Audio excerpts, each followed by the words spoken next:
ओवैसी फिर कर रहे हैं वही पुराना खेल।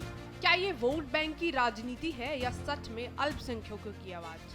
क्या मुसलमानों को डराया जा रहा है या भड़काया जा रहा है?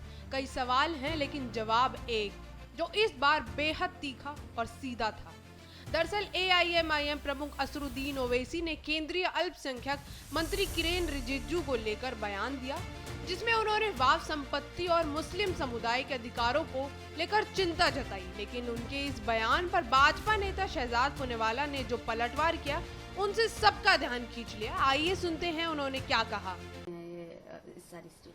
देखिए, दरअसल ओवैसी साहब खुद हॉस्टेज है वोट बैंक पॉलिटिक्स के, और इसीलिए भड़काना, बहकाना और चिल्लाना ये BBC बन चुके हैं ओवैसी।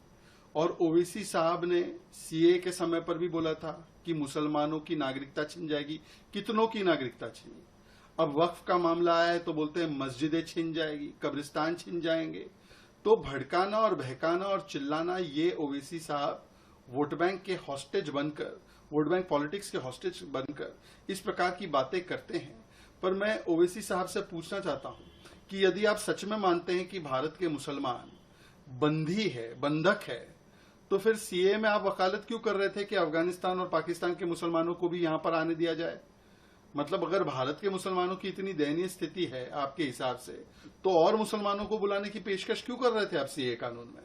ये दिखाता है कि इनको केवल और केवल भड़काना है, वोट बैंक की दुकान चलाना है, और इसीलिए इस प्रकार के बयान जो है वो लगातार करवाना है।